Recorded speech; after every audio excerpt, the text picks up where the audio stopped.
So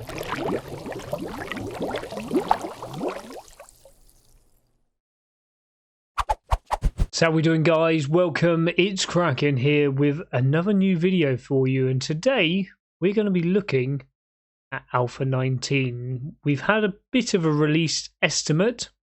The dev team, the Fun Pimps, are saying they're looking to be releasing Alpha 19 for the summer of 2020, so not too far away. So there's no better time to basically have a look and see what changes we're going to be looking at. We have the weapons update. Now, it looks like they're going to be changing the tiers of the weapon. So you're still going to have your qualities from 1 to 6, like we always had. But now we're going to have 3 tiers to every single type of weapon. So, for example, the melee weapons are going to go from the wooden club being the tier 1, to the baseball bat being the tier 2, then to a steel mace being the 3rd tier. And they've done this to all of the weapons.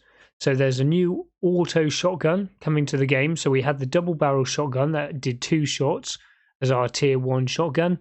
Then we had the pump action shotgun, which has now been moved to the middle tier. And now we've got the auto shotgun, which no doubt will hold more rounds, be automatic, which is going to be the new top tier. They've done the same with the machine guns. We had the M60, which was just insane. And we had I imagine it's going to be the SMG. It might be the AK-47, but they've put in a new mid-tier machine gun as well. So I'm not quite sure whether they're classing the SMG as a machine gun or whether that's going to be classed as a handgun. But there's going to be a new mid-tier machine gun in the game. The same with the junk turret. The junk turret that we know and have come to love in Alpha 18 is going to be the middle tier. So we've seen the pictures, and I'll be putting pictures throughout this whole video up on screen, but we've now got the junk sledge. That's going to be the lower tier. Then the middle tier is the junk turret that we already know and love, and the top tier is this junk drone. Bit of a tongue twister, that one. Junk drone. Now this one apparently is going to be flying around you and sticking to your character, and apparently can heal you as well as shoot as well. So that one's going to be quite an interesting one on how well that works. Is it going to be too overpowered? I already feel that the junk turret is a bit OP at the moment. To me, the junk turret is so good already, even when you put no points into turret syndrome. That to me is the best the junk turret should do. Mr. T, that's the best it should do, really, because when you start putting points into it, it is stupidly OP. It shoots so fast and it does so much damage. Yes, it's not always the most accurate of things, but the only zombie that really affects is the demolisher. So that's the only one that it could accidentally hit its chest and all blow us into next week. So we got new textures and new models, so everything's going to look a bit more fresh and a bit newer. They've also done this to the tools as well. So we have a new fire axe, new steel fire axe, new steel club. Also, we've got a new stone axe as well, which is looking really smart, looking really nice.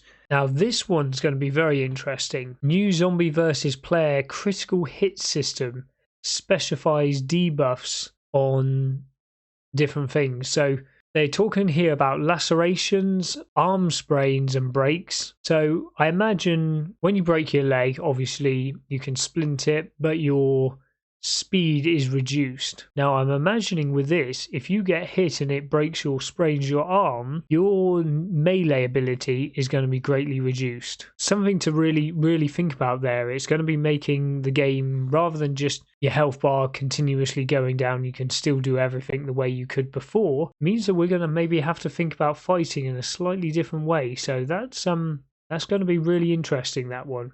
Right, injuries cause a lowering of max health and or stamina until they are redeemed. Multiple injury effects stack. So that means that if you break your leg and break your arm, there could be quite a few issues. Vomiting has been removed. Bad food, hurt, health, and a chance of dysentery. Basic food heals a little and adds fullness. Advanced recipes give you max stamina bonuses and greatly increase the health and fullness. So basically, by the looks of it, they want you making these advanced foods, these super filling foods So again, that just brings me to thinking that hopefully farming is going to be back in the game. For all you guys that have a sweet tooth out there, candy has been added to the vending machines. This is going to make canned food more scarce, apparently, but it has 0 calories. So candy isn't there to replace the food, but they all provide different attributes, and they're going to have a special ability for a short period of time, a bit like the Regog and the Fortbites. So there's going to be 10 new candy items coming to Alpha 19. Hopefully, God willing, that this new one is what I think it means. Hopefully they're bringing farming back into the game. I really hope so, because I've missed farming. Alpha 18, it was pointless to farm. Absolutely pointless. The vending machines restocked every day. The food was so cheap. I've gone through numerous playthroughs on Alpha 18 and not really done any farming. I don't have anything against the farm plots themselves. Don't mind that at all. But the fact that things that you grew and cooked yourself had a chance of food poisoning was just ludicrous. So if you were going out doing a massive POI, you're going out and you're doing the Shotgun Messiah factory, or the hospital, or the Cracker Book, or Dishong Tower, you go and do something massive, and you take a load of food that you've cooked yourself, like the vegetable stew or the meat stew, and I've done that before and got food poisoning from it, and that puts all your stamina down and causes you no end of problems. Now there's going to be new super filling foods, and all of the super filling foods, I got 0% of food poisoning. So we got the gumbo stew, shepherd's pie, spaghetti, tuna fish gravy on toast. So now, hopefully, this means that we're going to have a reason for farming again. Hopefully, some of these items we can make just by doing the farming. The tuna fish, I imagine we'll need to use some canned food for that, but I'm hoping for the spaghetti and the gumbo stew, some of those ones that we're going to have a way of doing it, because we always used to use the vegetable stew a lot in Alpha 17, because you get yourself a garden growing and then food wouldn't really become a problem. Yes, it was probably a little bit OP, I agree with that, but it was always nice to have a farm, and it was something you still had to look after and take care of. So hopefully farming is going to be back in the game. This one I'm really looking forward to from a content creator's point of view. They're going to improve all the animations when you're looking at your player in a third person. So if you're playing multiplayer, when you looked at the other players, a lot of the time it was a very stiff moving character. So you looked at your friend and he would just be holding a bow one-handed. It didn't matter where he was aiming or anything, he would just be standing there with a bow. Now they're going to make him move a lot more naturally when they walk and they run. And hopefully this is going to look really good when we start doing third person kind of views. So I'm really looking forward to seeing what we can do with that and how good they've actually got that doing. Because I always felt that was one thing that the game was falling behind on. So, you know, hopefully they've catapulted themselves up to date with the with how that looks. Apparently zombie heads will turn as well to track players. So by the sounds of it, they've also improved this animation into the zombies as well. So if a zombie hears you, it's not just going to turn and start walking. It might actually turn its head. So it might give you an indication first that it's tracked or just heard you. So that could be quite good. It might give you just that extra split second to get your crossbow out and do that critical headshot. Just going to have a look now at some of the new pictures. We got a new rework of Trader Jen, who's looking very good. Now that she does actually have a female voice, which is all good. We got there in the end. I really like the look of the new tools. They're looking really smart, really smart. The new stone axe is looking incredible as well. We've got a first look here at the steel club, the steel mace that's going to be coming to the game as our top tier melee weapon. And we can see the mods here as well. So we've still got our chains, spike mods, and the barbed wire. We've got some new beds coming to the game. So we've got some bunk beds and new twin beds. Now, one improvement that they have been doing, and they've been posting quite a lot of pictures out on, are the new lighting effects, which look really, really smart. They're a lot fuller in colour. So the game's not going to look as washed out as it did before. So I really like the new lighting effects that they're going to be adding to the game, and they've also reworked the look of the wrench as well, and we can see that on screen with this picture here, which is looking really, really good. We've got some new clothes racks as well to make the POIs look a bit different. We've got a first look here. We've got some art here. The first look at the auto shotgun. So it looks like it's got a drum magazine on the bottom. So hopefully that can hold a lot more rounds. We can already make drum magazines for some of the weapons in the game. Hopefully we can now add that on to the new shotgun. We have the new pistol, which I imagine will be the top tier of pistol. The new Desert Eagle. So finally we've got a deagle in the game. And it's just showing a few of the mods that we've got on there. We've got the hollow sight that could be added to that, the silencer and the laser sight. But that's looking really smart. So I'm looking forward to using that. And we've got the new impact driver. So apparently this is going to greatly increase the speeds of taking apart vehicles and other things. So hopefully wrenching for mechanical parts and electrical parts is really going to be speeded up. So I'm really looking forward to that. I'm not sure how that's going to work with the battery, whether we're going to have to charge up batteries. Maybe when the battery gets low, we're going to have to use a repair kit. I'm not quite sure, but interested to see how that will work. We have the new drone here, the junk drone, which has got some nice modifications that you can add to it. We have HD zombies coming to the game as well. These zombies are looking really, really good. So Arlene has had a complete workover. We've got a lot more realistic looking blood and things now from the zombies. The zombie skins haven't changed for a while. So this has really brought themselves up to date with this. These are going to be some super scary moments. The new lighting and the shadows as well are looking so good in the game. So good. Gonna be like playing your own horror movie. We have a new top tier sniper rifle that we can see on screen now with plenty of different mods on here. Looks like we've got a scope on there. We've got a laser sight as well. And we've got new backpack models. Now, I'm not sure whether that's literally just going to be the look of the backpack or whether we're going to be able to get different backpacks to increase the actual size. Not sure. They haven't said much about it, but we have got new models of the backpacks. We've got some new freezers that have been fridge freezers that have been added to the game. The POIs look a little bit different. Also, we got some new couch models as well. Now, this one's going to be quite scary and probably catch quite a lot of us out. There's going to be mannequins now in some of the POIs, probably in some of the shops. Now, I can see me definitely walking around a corner, seeing one of those and shooting straight away, thinking it's a zombie when it's actually just a mannequin, and therefore waking the rest of the zombies up. So I can see that being very interesting. This moves us on to the books. We have some new books in the game. So we have the Tech Junkie book that's coming in.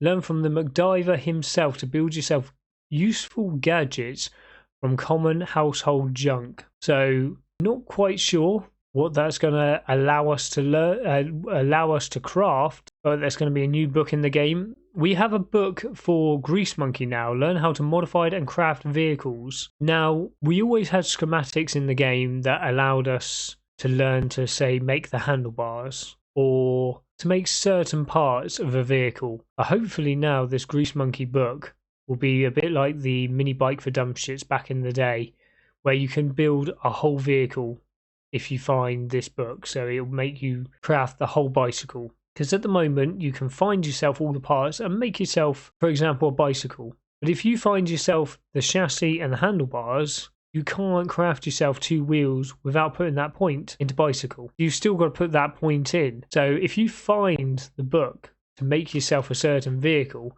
hopefully that will just unlock the other bits so you can actually then make the wheels or whichever. Because you might find that you find the book to build a gyrocopter, and you're at the beginning of the game, you're in your first 7 days, and you don't want or need a gyrocopter at that part of the game, but you want to make yourself the bicycle or the mini bike, and you've already found yourself all the parts for it, but you can't make the wheels, and you haven't found the wheels yet to do it. It might be a good little tool then. There's going to be a bar brawling book. Learn from the Irish legend, Lucky Bugger himself, and never get bested at a good old-fashioned barroom brawl.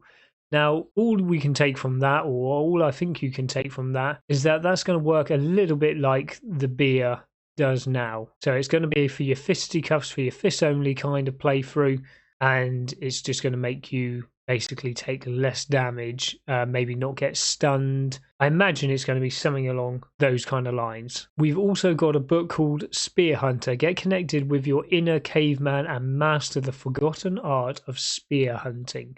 I have no idea what that's going to be at all, to be perfectly honest. The spear was always a really good idea, but I always felt it fell a bit short. Using it as a spear, it did lots of damage if you were actually to throw it. You're just using it as a melee weapon, which meant you had great range, but you weren't throwing it. It just did no damage. So it was a little bit lackluster, in my opinion, the spear. Now this, I really do like. They're reducing parts of the perk tree. I use the strength tree a lot at the beginning of the game because I really like the -69er, so we can make better tools and do more block damage, and the gathering perk Motherload, because that means you get more bang for your buck, and they're really useful things to have at the beginning of the game. So I quite often, by day 7, will get 2 or 3 points into each of those, and the strength helps you because a lot of the times you don't have good weapons. They're changing the Lucky Looter. The Lucky Looter is no longer going to help you with any digging bonuses. So if you're looking for buried treasure from a trader quest or from a treasure map, the Lucky Looter no longer will make that radius any smaller for you. But they've put a new perk in called Treasure Hunter, which is going to be a 3-tiered perk.